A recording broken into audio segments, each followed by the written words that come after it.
Oke, Oke, Assalamualaikum warahmatullahi wabarakatuh. Selamat datang, Bang Fadel. Nama program kita ini Cradle Core, ya. Jadi memang belum terlalu lama kita mulai, tapi mudah-mudahan konsisten ke depannya. Jadi di Cradle Core ini tujuan kita itu membahas atau memberikan informasi seputar bisnis digital umumnya, sehingga bisa memberikan manfaat kepada orang untuk ya either untuk pertumbuhan bisnisnya, karirnya, atau untuk personality-nya ya. Nah, kali ini saya pribadi di Cradle Core kedatangan Bang Fadil Muhammad Ginting, seorang praktisi digital marketing konsultan ya, bisa dibilang begitu. Saya memang asumsikan seperti itu, tapi detail nanti kita dengar langsung seperti apa sih sebenarnya pekerjaan beliau ini. Jadi kita akan mengupas banyak hal terkait dengan digital marketing, apa sih ya, walaupun kita udah sering dengar terkait digital marketing, tapi kita harus dengar dari seorang Fadil Muhammad karena ini ya untuk orang Medan sangat berprestasi ya. Dia handle klien-klien internasional. Jadi ya saya pribadi praktisi tapi kebanyakan mainnya di lokal, tapi ini kita main skala internasional kali ini. Oke. Selamat datang Bang Fadel. Apa kabar? Siap, Bang Akbar. Terima kasih, Bang. Alhamdulillah kabar baik. Terima kasih buat kesempatannya juga untuk kita bisa sharing-sharing di sisi ini. No problem. Kami yang berterima kasih, Bang Fadil sudah menyiapkan waktu untuk kita semua di sini. Walaupun ini belum live ya, ini masih recording, tapi someday mudah-mudahan bisa live. Oke Bang, mungkin biar kita menghemat waktu dengan kesibukan Bang Fadil, bisa dulu perkenalkan diri lah Bang. Ya, mungkin banyak yang belum kenal di sana. Seperti apa sih Bang Fadil, siapa Bang Fadil sebenarnya? Oke, terima kasih, Bang. Ya, perkenalkan nama saya Fadil Muhammad Ginting. Jadi saya seorang digital marketer, tepatnya remote digital marketer, dan sudah mulai di bidang ini sejak tahun 2013 ya resminya, sejak saya pertama kali mulai bekerja gitu, bekerja tamat kuliah. Mungkin sama seperti teman-teman yang lain yang punya background sebagai blogger, ya dulu kan komunitas blogger di Medan itu juga hidup, dan pasti kebanyakan saya lihat juga sampai sekarang kawan-kawan di Medan yang memang dulu ada di komunitas blogger dan sejenisnya itu sekarang juga masih seputar circle digital marketing gitu ya. Saya juga, tapi saya sekarang fokusnya di remote digital marketing, spesialis gitu, konsultan. Jadi freelance tapi Bang ya, atau under agency atau company atau bagaimana statusnya? Ya, kalau sekarang lebih bisa dibilang freelance ya, karena kalau misalnya kita dengan klien luar negeri itu sifatnya tidak seperti di Indonesia. Kalau di Indonesia kan kita ada kontrak yang memang kita jadi benar-benar karyawan gitu ya, ikuti peraturan perusahaan. Tapi kalau misalnya di luar negeri, misalnya kayak di Singapura atau di negara lain, yang rata-rata selama ini saya modelnya sebagai konsultan. Jadi kontraknya itu sebagai konsultan. Jadi kalau kita bawa ke lokal ya kita jadi freelance sebenarnya gitu. Walaupun bekerjanya ya dengan kontrak yang cukup panjang. Oke. Nah, jadi tadi udah dibahas sedikit nih Bang terkait dengan ada kayaknya background blogger sebelumnya atau bagaimana. Tapi kita belum dapat nih informasi pertama nih dari mulai mungkin pendidikan dulu lah. Terus kenapa bisa sampai terjun ke digital marketing itu memang kan setahu saya sih ya. Kalau kita bicara 2013 bicara berarti kuliahnya itu di periode-periode sebelum itu tentunya kayaknya belum banyak atau mungkin bahkan belum ada mata atau kampus atau jurusan yang membahas digital marketing. Mungkin bisa diceritakan gimana ceritanya Bang? Ya, jadi dulu saya itu kan angkatan saya selesai SMA itu tahun 2009, kemudian lanjut kuliah D3 di Medan. Kemudian setelah saya masih kuliah itu saya udah mulai kerja sebagai web designer. Dan waktu itu saya dapat opportunity untuk terlibat dari tim inti awal di perusahaan web hosting namanya Hostinger awalnya dulu ya. Jadi Hostinger ini adalah perusahaan web hosting yang berasal dari negara Lithuania di Eropa, negara kecil sebenarnya Ya, di itu Lithuania. cukup famous juga itu kan Hostinger itu sekarang. Ya, jadi dulu Hostinger itu kan punya banyak layanan. Jadi model bisnis Hostinger ini mereka kantor memang di Lithuania, tapi di setiap negara mereka mencoba untuk melakukan lokalisasi layanan. Oh, oke. Jadi misalnya Hostinger di Arab, itu websitenya lokalisasinya bahasa Arab semua. Oh, oke. CS-nya juga dia rekrut dengan orang-orang dari sana dengan bahasa Oke. lokal. Oke. Jadi dari banyak negara itu kemudian dilihat oleh Hostinger bahwa salah satu potensi yang besar tuh ya ada di Indonesia gitu. Nah, karena potensinya besar di Indonesia, akhirnya Hostinger memutuskan untuk membuka kantor di Indonesia yang awalnya dulu Hostinger udah berjalan beberapa tahun gitu ya, kayak sebelum dari Hostinger bahkan ada dulu namanya Triple Zero Web Host, 00 Web Host Ya. yang layanan web hosting Yang gratisan beratusan. itu juga bagian dari grup Hostinger untuk Oke. cari pasar gitu kan dengan layanan gratisan karena potensinya bagus dari Indonesia, kemudian diseriusi dengan brand Hostinger untuk buka kantor. Jadi waktu itu saya kebetulan diajak oleh Bang.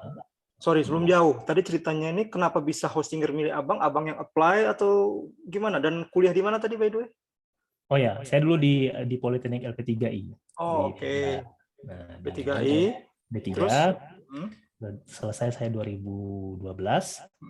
Kemudian waktu itu saya udah kerja di sebuah software house terkenal di Medan waktu itu namanya Halotek.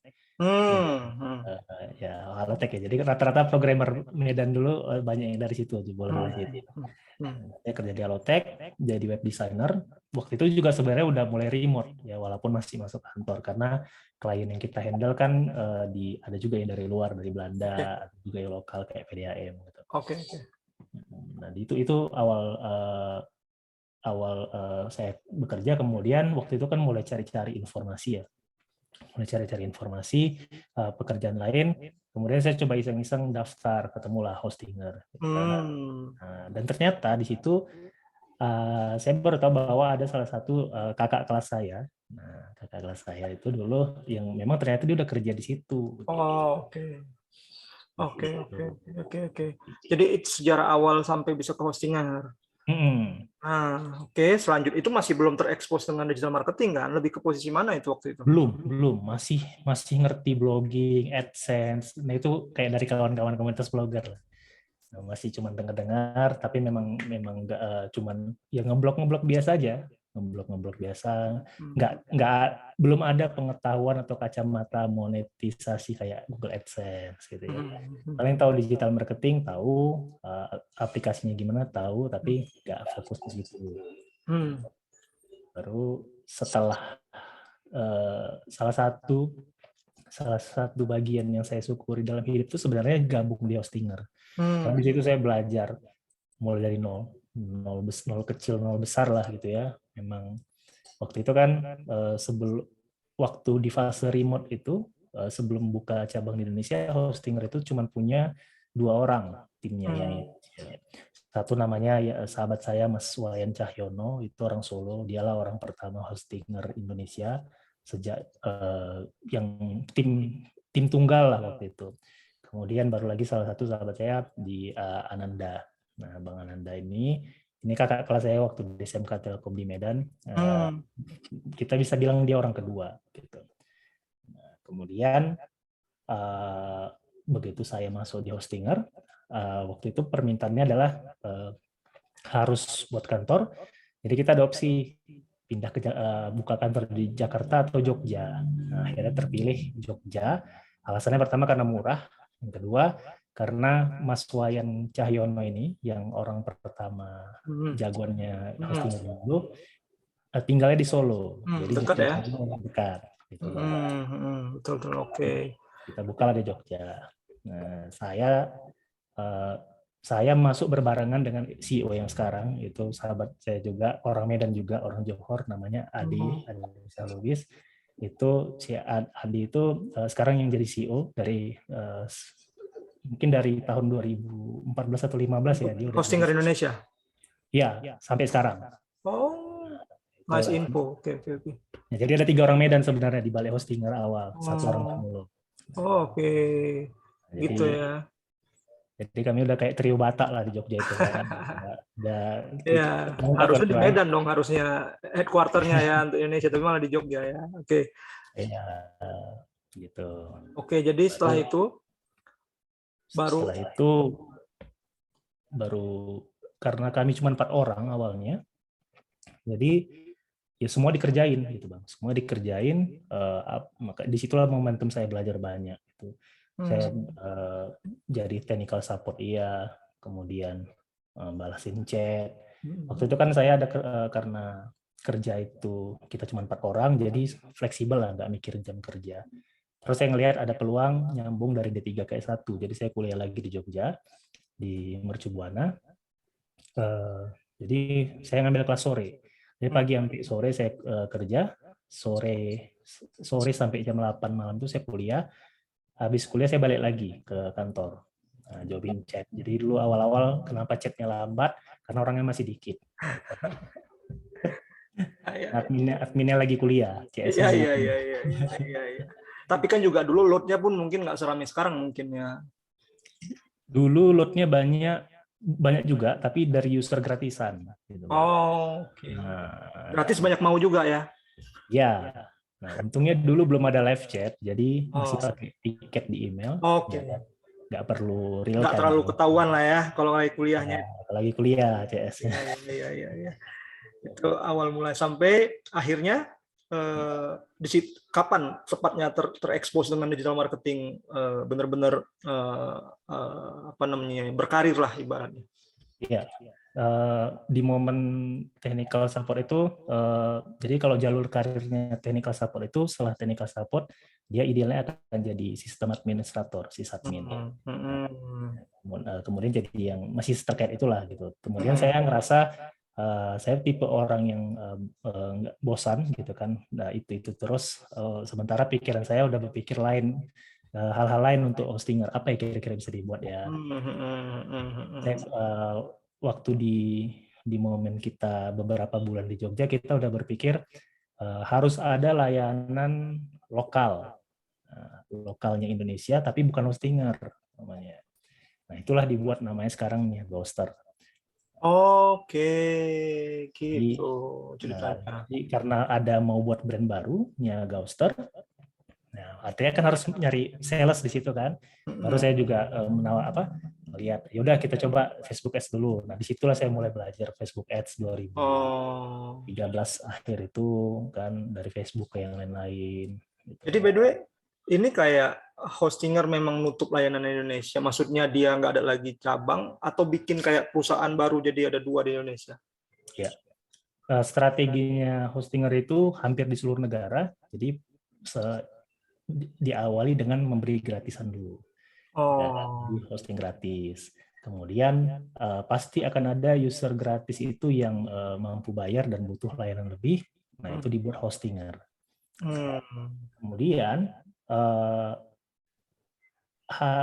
akan selalu ada layanan yang sifatnya istilahnya apa ya, lokal banget lah gitu ya. Jadi kalau misalnya di Indonesia dibuat brand yang lain, nah sini Ghoster, tapi Hostinger tetap ada. Betul. Nah, cuman pembedanya yang paling utama adalah Niaga Hoster itu servernya di Indonesia. Nah, oke. Indonesia biar cepat kan, layanannya Indonesia banget gitu. Paham. Oke. Jadi itu pertama kali akhirnya nyobain Facebook Ads ya? Awalnya dari Facebook. Oke. Sampai berapa lama di Niaga Hoster waktu itu? Sampai tahun berapa, Bang? Saya ada sampai terakhir itu 2018. 5 tahun lah. 5 tahun. Jadi ini setelah mendengar cerita background-nya ini, sebenarnya kan bisa dibilang banyak yang dilakuin oleh Bang Fadel sampai akhirnya menyentuh di level digital marketing. But why sampai sekarang memutuskan untuk jadi digital marketer instead coba lagi hal yang baru? Kan kalau saya lihat gayanya Bang Fadel ini kayaknya ada curiosity yang cukup tinggi tentang hal baru dan mencoba untuk berpikir sesuatu yang ke depan kan. Nah, tapi ketika nyoba digital marketing Facebook Ads tadi, tapi sampai sekarang masih ditekuni. Berarti ada satu alasan kan, atau beberapa alasan. Bisa dijelasin nggak? Iya Bang, betul Bang. Jawabannya itu ada waktu saya tuh ke Jogja itu Agustus 2013. Nah, sekitar seminggu atau 2 minggu kemudian, saya ketemu dekat kos itu Bang, di Jogja, ada kantor namanya kantor Steven. Nah, kalau Abang pernah dengar. Steven? Steven ya, Steven. Jadi itu Oh, kayak tes minat bakat, tes sejenis itu. Oke. Tapi sebenarnya saya udah sering dengar sebelumnya dari kayak ngikutin kayak Jamil Azaini, ya, tulisan-tulisan yang motivasi dibikin, Oke. gitu kan. Nah ternyata saya ngelihat dekat kos saya itu di daerah Lempuyangan dekat stasiun itu ada kantornya. Nah kemudian saya coba iseng lah datangkan, ini yang punyanya Jamil Azaini ya, saya bilang gitu. Saya bilang katanya iya, oh ya saya mau tes gitu. Akhirnya di situ saya tahu keluar hasilnya, kemudian saya tahu tipenya apa, dan kemudian dari hasil konsultasi itu disitulah ketahuan saya tuh kuatnya di mana, lemahnya di mana, seharusnya fokusnya apa, selama ini udah ngapain aja, kenapa gagal, kenapa berhasil gitu. Karena di situ dijelasin. Waktu itu yang saya tahu metode apa yang sejenis kayak itu cuma Steven gitu Bang. Akhirnya saya ikutin lah setelah itu. Setelah saya keluar dari ruko itu, saya udah pede, aku memang pindah aja lah dari technical support gitu, nggak mau boring, karena otak saya udah kemana-mana kayak berpikir, misalnya kayak saya lagi jawabin chat gitu kan, tapi kadang saya udah berpikir nanti iklannya gimana ya gitu, udah. Nah, jadi ada rasa pengen mencoba itu betul memang, dan itu saya ikutin. Nah, kalau pertanyaan tadi kenapa sampai sekarang masih, menurut saya ini berkembang gitu. Ini berkembang terus. Awalnya cuma tahu Facebook Ads, iklan pakai duit kantor gitu ya. Terus nyobain Google Ads, nyobain SEO, semua. Di setiap percobaan itu kan ada gagal-gagalnya ya. Dari 2013 sampai sekarang udah 9 tahun. Jadi dari 9 tahun ini banyak gagalnya, banyak belajarnya, dan akhirnya itu membawa ke bidang-bidang ilmu yang lain gitu Bang.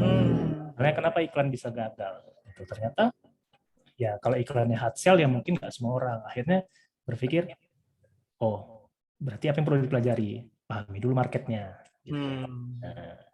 Nah, gitulah terus berkembang sampai sekarang. Gitu. Oke, menarik sekali. Jadi memang Bang Fadil ini kalau kita lihat di sini bisa kita simpulkan di awal ya, karakternya ini punya kemampuan logical thinking, mungkin bisa dibilang begitu, yang cukup apa ya, pragmatis bisa dibilang, dan dia punya kemampuan struktur berpikir. Bahkan dia kepikiran, kalau saya tipenya impulsif, Bang. Jadi kalau saya mau memutuskan karir, iya kalau saya suka hati saya kerjakan. Nggak ada saya mau tes bakat, minat bakat, bla bla. Tapi Bang Fadil ini dia dari awal udah kelihatan kalau dia attract to data lah paling nggak. Jadi ini orang yang tepat untuk kita ajak bicara soal digital marketing nih, kurang lebih. Oke Bang, ini kita pertanyaan berikutnya nih Bang. Nah jadi ini kita udah dapat gambaran sejarah nih, kok bisa seorang Fadil Muhammad bisa sampai di industri digital marketing, sampai terekspos dengan industri di luar negeri, kemudian kenapa alasan memilih digital marketing. Kemudian yang ingin saya tanyakan adalah apa terkait dengan digital marketing sendiri, terlepas dari masalah tadi ada minat Steven tadi, ada atau tes bakat, tapi dalam kesehariannya sebenarnya apa yang dilakukan saat ini ya terkait bidang digital marketing dengan klien-klien itu, apa sih sebenarnya yang spesifik dilakukan sehingga tetap yang paling disukai, atau bisa digambarkan dulu sih urutannya apa aja sehari-harinya, kemudian part mana yang paling menantang atau paling disukai oleh Fadil Muhammad? Oke. Jadi kalau keseharian saya sebagai remote digital marketer, kita bilang freelance gitu ya. Jadi karena ada beberapa klien, tergantung kebutuhannya juga. Tapi sekarang kebanyakan karena sebagian besar klien saya itu mereka sedang di fase launching, ya, di fase launching. Jadi fokusnya sekarang masih akuisisi. Jadi akuisisi marketnya dia. Tapi sebelum ke akuisisi, pasti kan banyak yang perlu dipersiapkan di belakangnya kan. Nah, jadi saya Benar. membersamai proses-proses itulah. Gitu. Di mana 2013 dulu, saya masih berpikir ya iklan ya buat tulisan, buat foto gitu. Taruh aja foto server atau foto dari dulu namanya masih free pick lah ya kalau nggak salah. Taruh aja foto dari free pick buat iklan gitu. Tapi belakangan karena sudah banyak gagalnya dan dengan ketemu jawaban-jawabannya gitu ya. Nah sekarang saya juga sebelum launching iklan juga menemani klien gitu. Klien melewati proses yang dulu saya gagal-gagal. Artinya apa yang harus dipersiapkan? Harus ada ininya dulu. Tentuin marketnya dulu mau gimana. Terus mindsetnya juga dibenerin kalau misalnya lagi mau running ads gitu kan. Kenapa kayak iklan 2 hari nggak mungkin langsung ada yang beli, itu normal apa enggak? Nah itu saya jelasin ininya ke klien gitu. Jadi lebih banyak sebenarnya campuran konsultas kayak ngajar ya, kayak juga sama teknis gitu. Oke. Ya nggak umum sih ya sebenarnya untuk konsultan. Kalau di sini ya saya nggak tahu, sepengetahuan saya ya, namanya konsultan digital marketing itu mereka langsung execute aja. Ternyata nih kita baru dapat info, saya nggak tahu apakah itu umum juga di luar negeri. Ternyata Bang Fadil ini dia nggak hanya handle langsung eksekusi ya, jadi dia breakdown dulu. Jadi kayak kita bilang sampai research ya, research bahkan customer development mungkin ya, mungkin juga yang basic justru ya, yang dasar sebelum orang bikin company. Nah ini ya saya juga ada kerja dengan agensi dari luar untuk kerja marketing. Iya, tapi karena dia timnya banyak, saya nggak tahu apakah dia ngelakuin itu dengan tim yang lain. Tapi kalau saya kebagiannya itu ya cuma, ya nggak sampai sedalam itu. Nah, ini apakah karena mostly kliennya Bang Fadil itu di fase mau launching atau memang umum Bang dari semua klien yang dihadapi? Iya.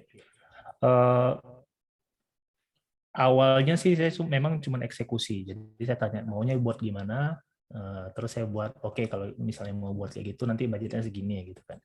Tapi secara bisnis, secara naluri bisnis gitu ya. Kalau saya dapat klien kan saya mau dia bayar saya rutin. Saya temenin terus. Alasan agar dia bayar saya rutin supaya adalah dia harus ada dapat hasil dari saya gitu. Entah itu ilmu dia yang lebih baik, pengetahuannya, mindsetnya yang lebih baik, atau bukan hasil dulu, proses dia yang dia lakukan lebih baik dari sebelumnya, yang awalnya prosesnya salah jadi benar, yang ketiga hasilnya gitu. Nah, kenapa saya ikutkan proses? Sebab banyak misconception ya, banyak kesalahpahaman bahwa digital marketing itu ya instan gitu. Padahal ini murni proses eksperimentasi kita terhadap manusia gitu ya, ke orang lain yang punya banyak bidang ilmu. Ilmu komunikasi, ilmu visual, ilmu teknis, ilmu statistik kayak baca data, baltimetrik. Jadi secara naluri bisnis saya kan pengen agar itu ya, agar mereka agar saya repeat order bahasanya, makanya saya coba berusaha gimana caranya biar bisa ada hasilnya gitu Pak. Tapi nggak setiap saat kah, atau memang ini hanya atau maksudnya di luar negeri nggak semua konsultan begitu kah, atau memang hanya Bang Fadel karena spesifik kliennya, atau bagaimana sebenarnya kondisi? Akan selalu ada konsultan yang memang khusus eksekusi, ada juga yang memang dia mengambil segmen untuk melengkapi gitu. Jadi itu sebabnya kenapa brand freelance saya itu bersama web, karena saya merasa bahwa proses untuk ini itu harus ada dibersamai dulu ya, kayak ditemenin dulu, menyusun sebelum dia launching gitu. Bisa aja langsung kita eksekusi teknis gitu kan, tanpa ada persiapan yang matang sebelumnya. Tapi ya artinya kan ada budget gagal di situ, budget belajar gitu. Nah, jadi saya coba sekalian edukasi lah gitu ya, karena kalau udah diedukasi market itu jadi lebih aware dan siap gitu. Untungnya juga balik ke kita karena kita bisa ngasih Lebih mudahnya hasil. juga ya. Kita bisa ngasih hasil yang real gitu, Bang. Nah, oke, tadi kan kita udah bicara tahap ibaratnya tahap inisiasi awal, jadi dibenahin dulu fondasinya kan. Nah, setelah itu apa lagi yang umumnya dilakukan bersama klien Bang Fadil? Setelah fase itu lewat? Ya, setelah itu udah selesai, nah baru kita tes gitu ya. Kalau misalnya di disiplin ilmu kayak product development gitu kan ada namanya kayak design thinking, lean Oke, startup, jenis oke, itu kan. ya, Itu kan prinsip dasarnya adalah mencoba hal kecil dulu, lalu ya, membuktikannya, lempar ke pasar. ya, eksperimen. Eksperimentasi. Nah, Ya. jadi saya selalu senang menyebut eksperimentasi karena saya nggak mau ini dianggap instan. Kalau mindset masih instan, biasanya saya tolak. Nggak mau lah, gitu. Karena nanti kamu jadi ngeblame aku karena nggak ada dapat hasil, gitu. Padahal aku bisa buktikan secara data di mana masalahnya, gitu. Oke, oke, oke, oke. Kita bersama pelan-pelan, dia ngerti, gitu kan? Dia ngerti, baru teruslah kayak naik tangga level dikit. Akhirnya sampai ketemu winning. Apa ya, winning eksperimen lah ya. Framework lah bisa jadi dibilang juga outputnya ya. Oke, jadi makanya nih kita bisa, jadi kalau mungkin ada yang belum tahu nih, Bang Fadil ini ya tanggal 3 Juli bakal bikin workshop gitu. Di situ dia ada bahas tentang framework gitu. Nah, jadi kita bisa tahu alasannya kenapa dia mau share frameworknya, karena ternyata pendekatan beliau ini holistik ya, holistik untuk digital marketing, bukan operator, jadi bukan kayak, jadi semua klien eksekusinya sama ya, untuk capai goal conversion dah pasang iklan dengan bidding strategi A, dengan placement A, kreatif A, udah rilis semuanya sama. Enggak, ternyata beliau ini tarik jauh ke belakang. That's why dia punya framework. Jadi untuk kalian yang tertarik dengan frameworknya beliau tuh ya agak promo sedikit kita Bang ya, berarti. Nah, nanti bisa datang di workshopnya beliau. Oke Bang, jadi saya udah dapat gambarannya. Nah, untuk proses semua yang Abang gambarkan tadi lah, ya dari awal sampai Z, biasanya tools apa aja sih yang dipakai? Sederhana, singkat aja Bang, nggak usah detail banget, ya nggak usah dikulik lah semuanya. Secara umum tools yang dia dan platform yang digunakan apa aja sih? Ya, kalau bicara tool artinya kita bicara mau pakai metode mana. Nah, kalau kita mau bicara pakai metode mana, maka kita harus ngerti dulu apa yang mau disasar, gitu ya. Kalau kita mau nembak burung, ya nggak usah pakai roket, cukup pakai sniper. Nah, kalau kita mau ke pajak gitu ya, ke Sukarami atau ke Petisang, nggak usah pakai Ferrari, pakai kereta aja, mudah. Begitu juga yang sama gitu. Jadi tool apa atau platform apa tergantung dari marketnya gimana. Jadi biasanya kan market itu ada yang memang market yang dia memang jenis produknya itu istilahnya memang dicari jadi kebutuhan masyarakat. Ada yang bukan masyarakat ya, jadi kebutuhan market mencari aktif kayak di Google di mana gitu kan, di marketplace. Ada yang kedua, produk yang memang market belum tahu gitu, harus kayak kita kasih tahu, kita edukasi, baru mereka paham. Nah, itu sejenis kayak tool-toolnya ya pastinya kayak misalnya kalau kita mau yang produk yang memang bukan yang tiap hari dicari, itu biasanya di Facebook Ads atau Instagram ya. Kalau misalnya memang produknya memang yang sifatnya service atau jasa yang memang orang banyak cari, terbukti, nah itu kita platformnya pasti kayak di Google Ads atau memang di website, mau SEO macam-macam. Jadi Tapi secara umum orang kan kalau misalnya di Medan nih ya, kita bicara digital marketing ya, yang paling umum ya, yang paling famous kalau saya tahu di Medan itu ya, selain SEO ya tentu juga paid media ya kan, terus kemudian ya nggak terlalu banyak sih yang menggunakan CRM. Tapi kalau di Abang ada hal yang ibaratnya apa kita sebutnya, bukan anomali sih, tapi yang berbeda mungkin, yang mungkin teman-teman di luar sana perlu tahu untuk digital marketing. Ada nggak sih kira-kira yang umum yang biasa digunakan selama ini? Hampir rata-rata sama ya, Sama, karena pemilihan platform ini, pemilihan tool dan platform biasanya akan balik lagi ke soal siapa yang ada di dalam platform itu. Misalnya kayak Facebook sama IG, kan hampir semua orang di planet ini kan ada pakai Facebook sama IG. Berarti kita bisa bilang bahwa itulah platform yang besar yang bisa kita daya gunakan. Yeah. Juga kalau platform yang sifatnya pencarian pastilah Google sekarang. Gitu. Cuman kalau misalnya yang lain-lain yang kayak abang bilang mungkin nggak familiar, mungkin yang untuk klien-klien yang korporasi kayak saya yang saya pernah di Kalbe.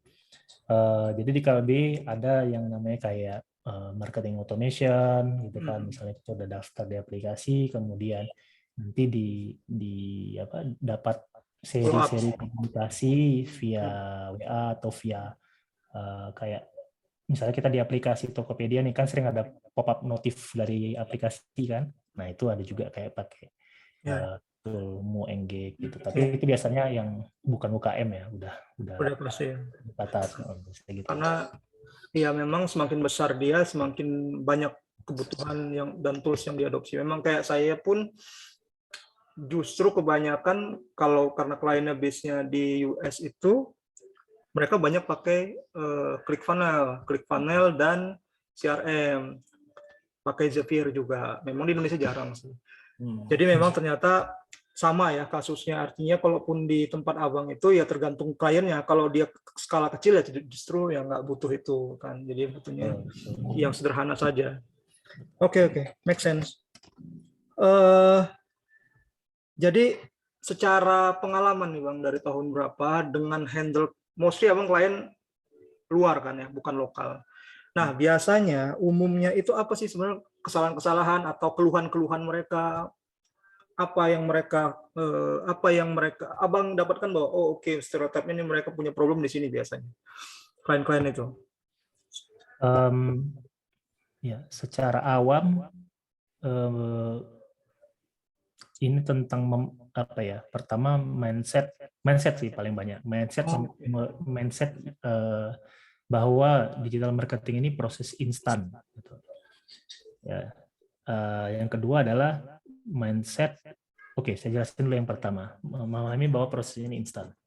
Jadi kan digital marketing ini diperkenalkan sama yang orang-orang yang memang udah expert sebelumnya gitu ke masyarakat, baru kemudian masyarakat aware bahwa ada yang namanya digital marketing. Tapi namanya marketing, namanya mereka jualan digital marketing gitu ya, entah produk, entah kursus, entah apa gitu ya. Pasti menyajikan sesuatu yang wow, 1 miliar per bulan, wow, sekian juta per hari. Nah, bagi masyarakat yang memang baru tahu di fase dia masih dingin, baru tahu tentang digital marketing, pasti tertarik kan, wah bisa ya jualan 1 juta per bulan. Nah, kemudian kayak magic tools gitu ya. Iya, nah itu wajar, pasti selalu ada di market yang di fase yang cold ya, gitu. Benar. Kemudian masyarakat pasti yang udah terpapar itu akan beli kan, nyoba gitu. Nah, nyoba kemudian oh iya ya bisa dapat sekian. Ada juga yang gagal gitu. Itu normal. Nah, yang memang namanya marketing kan itu membentuk persepsi, membentuk paradigma. Akhirnya orang paradigma yang persepsi yang diterima kebanyakan orang itu digital marketing itu instan. Memang ada proses-proses digital marketing itu yang seperti instan gitu. Tapi akan ada fasenya setelah itu dijalani. Ya, kita namanya bisnis kan kita pasti mau lebih tumbuh gitu kan. Pasti kita butuh sesuatu yang lebih. Nah, contoh case yang paling gampang itu misalnya kayak buat blog banyak, kemudian buat kata kunci, ulangi prosesnya, buat artikel untuk sebanyak mungkin kata kunci, sebarin di semua website. Gitu. Nah itu kan biasanya memang lebih cepat prosesnya, karena apa? Karena produk yang dijual ya memang banyak dicari orang di mesin pencari. Artinya gampang ketemu, gitu kan. Tapi akan ada fasenya kan nggak semua orang jual satu produk itu. Gitu. Ada produk yang memang orang nggak nyari, gitu. Tapi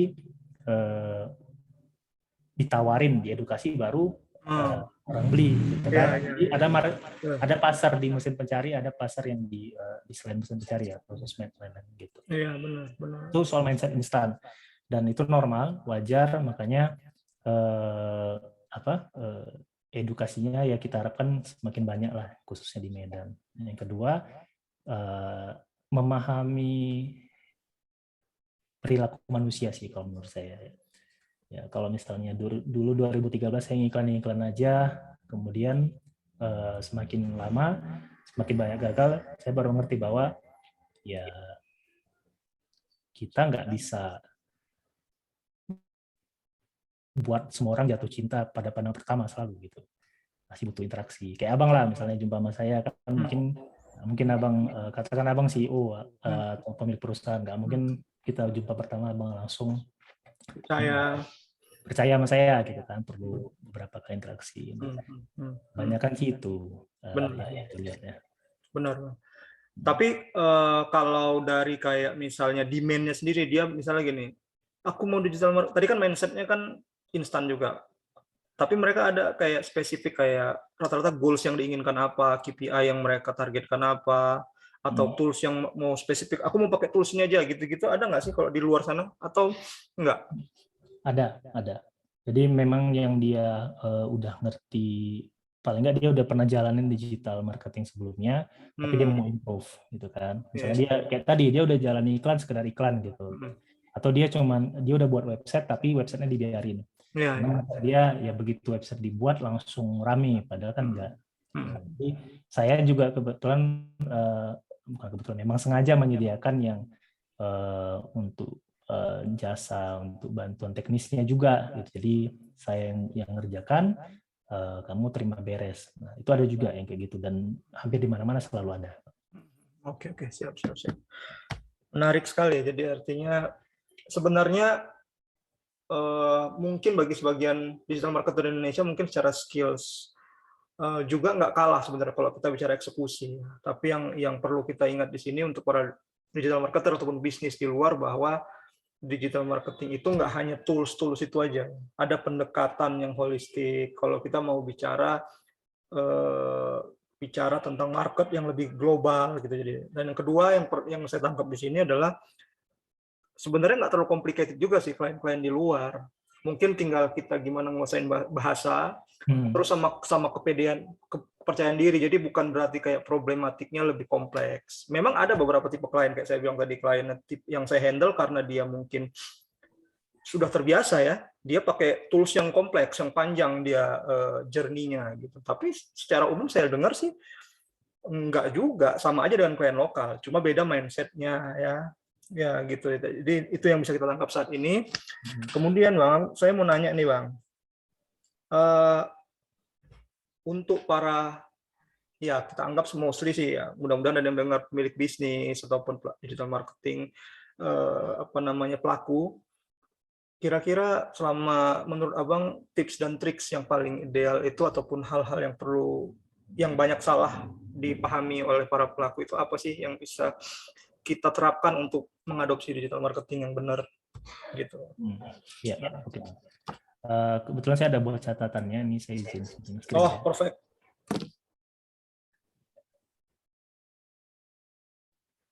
Udah muncul, Bang?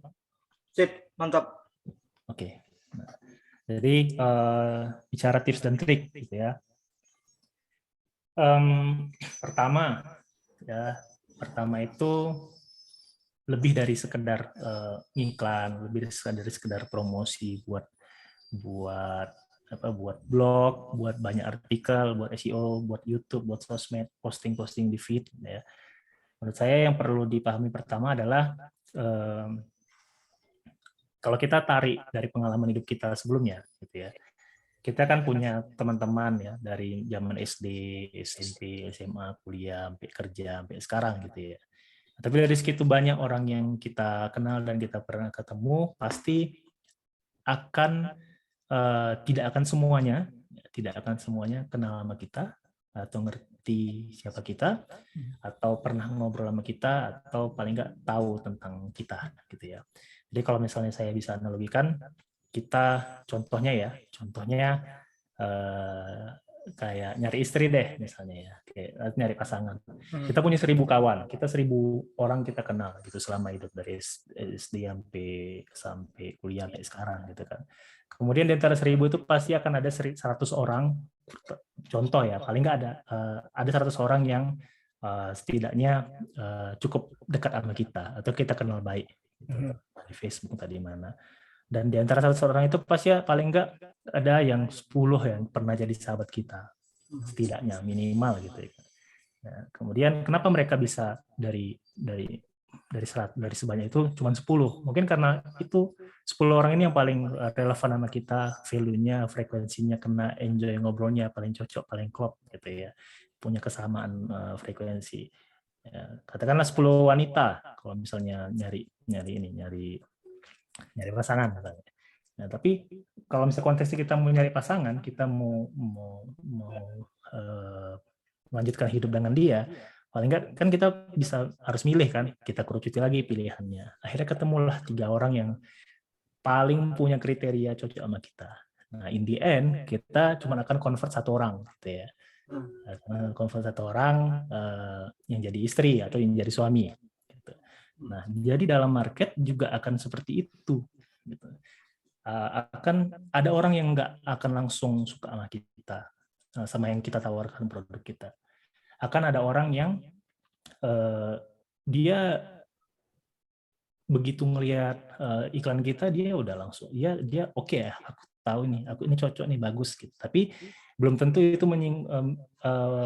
menyinggung hal yang dia butuhkan. Gitu. Misalnya dia punya luka, nah kita nawarin herbal, belum tentu dia sadar bahwa herbal itu bisa menyembuhkan luka dia gitu ya. Dan juga akan seperti itu, pada akhirnya nanti akan semakin kalau misalnya kita dalam proses digital marketing ini, akan lebih banyak orang-orang yang memang nggak langsung katakanlah mereka ngelihat iklan kita tapi nggak akan ngerespon ke kita, itu normal gitu. Nah, kebanyakan yang mindset yang saya rasa penting ya, yang saya ketemu adalah orang beranggapan bahwa kalau iklan misalnya, atau katakanlah misalnya posting buat artikel tiap hari 5 artikel misalnya atau 3 artikel. Nah, orang beranggapan bahwa semua followernya pasti akan berinteraksi. Kan nggak mungkin ya. Atau contoh misalnya iklannya 1 hari 50.000, yang ngelihat 1 hari misalnya 15.000. Tapi kok yang ngeklik website cuman 45 ya misalnya gitu. Nah, yang perlu disadari adalah digital marketing itu memang normal seperti itu. Nah, tugas kita sebagai orang yang ngerti digital marketing atau orang yang mau melakukan digital marketing gitu di dalam bisnis kita harus berusaha agar meningkatkan gimana yang 45 orang ini bisa jadi 60, bisa jadi 70. Dan itu semua nggak bisa instan, itu semua harus dicoba kan. Nah, itulah sebabnya nanti di dalam kita merencanakan sesi sharing nanti di tanggal yang sudah ditentukan, kita akan bahas bagaimana caranya, bagaimana framework-nya agar kalau misalnya katakanlah misalnya yang melihat 15.000 orang, awalnya 45 orang. Nah, gimana caranya memperbaiki biar lebih banyak? Misalnya awalnya 45 jadi 100, awalnya 100 jadi 200. Nah, itu nanti kita akan bahas di framework karena memang ya itu tadi nggak mungkin semua orang akan jatuh cinta pada pandangan pertama gitu. Benar. Ya. Nah, itu yang tips yang pertama. Nah, kemudian yang kedua adalah kalau misalnya teman-teman mau mulai belajar digital marketing, menurut saya yang perlu dipahami bahwa kalau teman-teman buat ikut kursus misalnya, atau misalnya belajar digital marketing dari YouTube, nah, itu biasanya akan selalu ada 2 jenis. Ya, pertama namanya dashboard tutorial. Dashboard tutorial itu cara gimana pakai platformnya, gimana bidding, cara upload gimana gitu ya. Nah, kedua ada namanya strategi tutorial. Nah, kebanyakan kalau misalnya teman-teman yang belajar, mereka hanya stop sampai dashboard tutorial aja. Wajar kan, mereka belum tahu bahwa bukan sekedar mengoperasikan platform gitu, bukan sekedar buat artikel, tapi ada yang perlu dipelajari mengenai cara evaluasinya gitu. Itulah yang masuk di strategi tutorial tadi. Jadi kalau selama ini kawan-kawan yang belajar digital marketing itu masih sekedar teknis, masih sekedar dashboard, nah itulah yang perlu dipelajari, cara strategi tutorialnya gimana, cara evaluasi, terus cara membreakdown apa aja yang masalahnya di mana. Nah, itu yang penting juga Audit harus ya. audit. Nah, itu juga kita akan coba kasih eksplorasinya nanti di event kita. Kita akan bahas beberapa bagian mengenai gimana mengimplementasi analisa, audit, dan kemudian dioptimasi campaign iklan atau aktivitas apapun lah. Ya, nggak iklan pun nggak apa-apa, SEO, cara evaluasinya. Ya, benar. Itu jadi itu bisa menyelesaikan masalah-masalah seperti misalnya kayak kawan ada kan jargonnya posting, yang penting posting terus, padahal hasilnya ngukurnya gimana? Kalau ditanya nggak tahu. Ditanya kalau satu hari disuruh bos buat 5 artikel atau 5 feed, mana yang paling oke misalnya? Nah, kita kan nggak tahu. Akhirnya apa? Terusan posting tapi menembak ke membabi buta lah bahasanya. Nah, kemudian dengan kemampuan strategi tutorial tadi, ini juga bisa untuk menyelesaikan masalah iklan yang sekedar beriklan. Gitu. Jadi harapannya paling nggak kalau nanti teman-teman kita udah bahas di sesi sharing kita nanti, paling nggak teman-teman punya pandangan baru bahwa beriklan itu bukan sekedar beriklan aja, tapi lebih ke seni memahami data, seni eksperimentasi ke perilaku orang gitu ya, karena market selalu berubah. Kalau dulu hard sell gampang, sekarang enggak. Nah, jadi yang juga akan kita pelajari adalah gimana cara mengukur pastinya, ya. Karena misalnya kayak teman-teman analoginya, contohnya kalau teman-teman misalnya nginap di hotel atau di rumah ada keran yang air dingin, air panas. Biasanya yang selalu kita lakukan nggak mungkin langsung kita putar ke air panas walaupun kita mau mandi air hangat gitu kan. Tapi pelan-pelan kita buka dulu ke air panas, kita tes, udah panas sekali nggak gitu. Kalau panas sekali geser dikit ke dingin, masuk nggak? Gitu.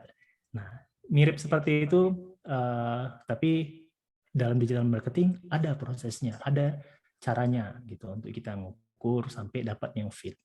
Gitu ya. Kalau tadi saya bilang dari 15.000 orang yang lihat iklan, 45 yang klik. Dengan digital marketing yang benar, kita berharap bisa eksperimen yang ngeklik bisa lebih banyak gitu ya. Nanti akan ada sampai titik bahwa kita tahu bahwa oke, ini udah maksimal number gitu. Jadi yang perlu kita lakukan apa? Ya udah fokus aja, yang bagian ini udah fokus segini hasilnya, tapi kita tingkati dari sisi lain misalnya, entah dari CS-nya, entah dari yang mana gitu. Nah, itu yang penting kita lakukan karena kita nggak bisa ngatur yang memang kita nggak bisa ukur, ya kan? You can manage what you cannot measure. Dan ini adalah salah satu contoh studi case yang akan saya bagikan. Apa rahasia dari ini konteksnya iklan berbayar ya, karena saya kenapa saya pecinta aliran media berbayar? Pertama karena saya seorang remote digital marketer, basicnya saya menyediakan jasa kepada bisnis, dan bisnis biasanya butuh kecepatan gitu. Jadi mereka bisnis biasanya beli kecepatan dengan waktu, dan saya media untuk beli waktu itu adalah di iklan berbayar. Nanti di event saya akan jelaskan apa yang saya lakukan hingga eksperimentasi di iklan ini yang awalnya dia cuma dapat 9 lead gitu ya untuk webinarnya. Cost-nya ini sampai ini kron ini di negara di Denmark ya, Denmark Swedia. Awalnya cost-nya sampai $50, $57 lah bahasanya kurang lebih. Kemudian kenapa akhirnya sampai bisa dapat berkurang drastis, bisa sampai hampir mencapai 90% berkurang, ya, sampai 56. Nah, nanti di event kita akan kita bahas apa yang saya lakukan, eksperimentasi apa yang saya lakukan, dan kawan-kawan bisa melihat bahwa ini bukan BIM salah BIM gitu, tapi beberapa percobaan, makanya campaign-nya banyak. gitu ya. Dan di sini kebetulan case-nya memang kliennya melakukan beberapa percobaan dan saya nggak bisa kontrol full karena saya cuma ngasih saran. Akhirnya ketemu kan bisa berkurang 90%. Ini kita akan bongkar nanti di dalam event kita. Gitu. Jadi menurut saya sih tipsnya itu di event kita nanti mudah-mudahan ya ini pertama kalinya saya rasa saya sharing lagi offline setelah kalau dulu kan saya pernah jadi Google Gapura Digital tuh ya. Oh ya, Nah, ngisi 2016 waktu masih tinggal di Bandung, kebetulan di Medan 6 bulan saya jadi Gapura Digital, jadi saya excited sekali nih kalau kita bisa ketemu kawan-kawan di Medan lagi, kita obrolin lah ini ya di waktu yang kita rencanakan nanti. Itu sih Bang. Pasti mantap, luar biasa tipsnya. Artinya, nah terlepas dari itu semua, ini Bang Fadel share bahwa semua yang disampaikan tadi tips-tipsnya itu kemungkinan besar akan dibahas dan bisa kita dapatkan solusinya di mini workshop yang beliau adakan ya, kerjasama dengan Cradle Space.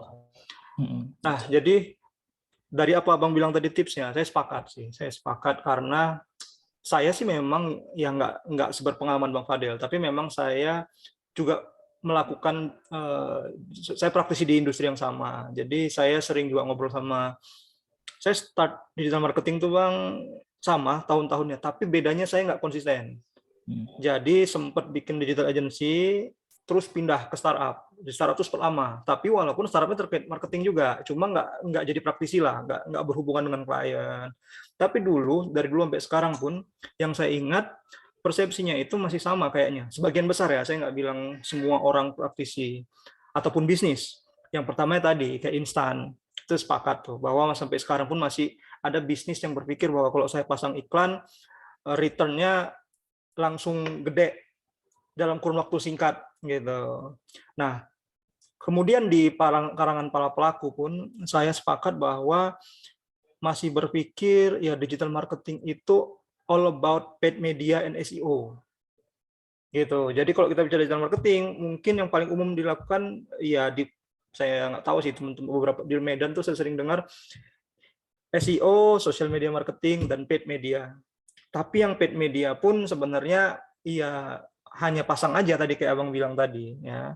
Jadi ini jadi sangat berharga nih buat kita. Jadi kalau nanti kalian ingin tahu sebenarnya apa sih yang salah selama ini yang kita lakuin, apa yang mau kita improve dari pendekatan kita, whether kalian itu adalah bisnis atau kalian itu adalah praktisi, agency, freelancer gitu, mau scale up your business untuk bisa dapat klien lebih bagus. Nah, mungkin saya pikir saya sarankan untuk mendengar dari pengalaman Bang Fadel sendiri, karena kalau kita lihat dari paparannya, ya ini daging, bukan hanya kita lihat langsung kan bagaimana conversion rate-nya, ya conversion cost-nya itu menurun terus, ya itu signifikan, jarang. Itu saya tadi ngeliat, wow, gitu, itu sulit gitu. Jadi untuk ngelakuin KPI nurunin cost kayak gitu tuh sulit. Jadi sepakat bahwa tips-tips tadi yang Bang Fadel sebutkan itu kita butuhkan dan banyak yang salah kaprah.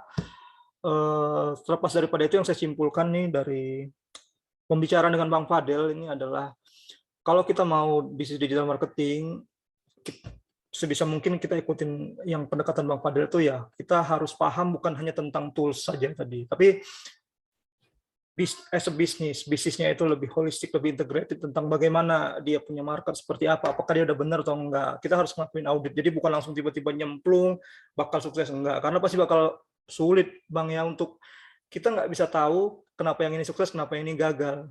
Gitu, kalau kita nggak punya data yang banyak dan sebagainya. Jadi saya pribadi belajar banyak ya, karena memang lagi nyetir karir juga nih Bang Fadel saya kan, artinya mudah-mudahan bisa selevel Bang Fadel ataupun ya dikit aja di bawah ya kan dari Bang Fadel kan, alhamdulillah. Mungkin sebelum kita akhiri Bang, karena kesibukan Bang Fadel ini klien dari berbagai macam time zone ya, jadi time zone-nya bukan hanya Indo-China nih sepertinya ya. Jadi ada yang mungkin Bang Fadil ingin sampaikan sebelum kita tutup? Ya, jadi saya sih kalau secara personal ya saya background-nya kayak saya bilang tadi ya, saya background-nya memang profesional di bidang profesional artinya maksudnya saya bilang bahwa saya orang yang bekerja gitu, bukan pebisnis, dan saya bekerja dengan banyak bisnis dan pebisnis gitu. Jadi sebagai pekerja, sebagai orang teknis kayak dari awalnya hostinger dulu, saya sangat teknis dan lebih sering berada di banyak di balik layar, balik laptop, ngulik sendiri gitu. Karena saya ngikuti jalur Steven saya tadi itu, jalur kekuatan saya gitu ya. Terserah apapun metodenya, walaupun bukan Steven, pasti bisa ketemu gitu. Saya berfokus mencari wadah untuk menyalurkan kreativitas saya di bidang ini. Akhirnya efeknya apa? Saya banyak nyoba, banyak sur-sur sendiri bahasanya gitu. Nah, jadi saya belakangan ini mulai sadar bahwa itu ada sebagian besar faktor mental block kenapa saya saya kurang berbagi gitu, dan pengennya karena alhamdulillah memang banyak yang sudah saya dapat dari sini, saya pengen berkontribusi. Dan inilah saya coba kembali turun gunung, artinya bukan turun gunung gimana ya, bukan sombong, tapi emang turun saya gunung memang Bang, karena Bang kan dari Brastagi Bang. iya, Literally emang kan, turun gunung sih. ya, jadi memang bahasanya itulah biar Iya. relevan kan, turun gunung dari Brastagi. Kita nanti ketemu, mudah-mudahan bisa di event di Medan, dan memang insya Allah saya selama Ramadan kemarin saya memang berpikir aku pengen bisa lebih berbagi banyak lah gitu ya setelah Ramadan nanti di bidang. Saya mulai dari sini lah, yang dari saya bisa. Gitu. Oke, perfect. Jadi buat kalian, ya sebenarnya podcast ini tentang digital marketing memang awalnya, tapi karena kebetulan mau diadakan event ini jadi ada share sedikit. Mudah-mudahan ini jadi faktor yang memperkuat keinginan kalian untuk mendaftar. Jadi bisa lihat di postingannya Bang Fadel, ataupun nanti saya lampirkan ini bakal kita up di YouTube Bang Fadel. Oke, terima kasih Bang Fadel atas waktunya, karena ini mudah-mudahan nggak overtime dengan kesibukannya Bang Fadel. Aman. Jadi sampai ketemu nanti insya Allah di tanggal 3 Juli 2022. Untuk teman-teman juga yang nonton, sampai kita ketemu, kita saling kenal, mingle, kita kolaborasikan apa yang bisa kita optimalkan antara kita dengan yang lainnya. Alright. Ya, thank you again. Pleasure on us to have you here. Assalamualaikum warahmatullahi wabarakatuh.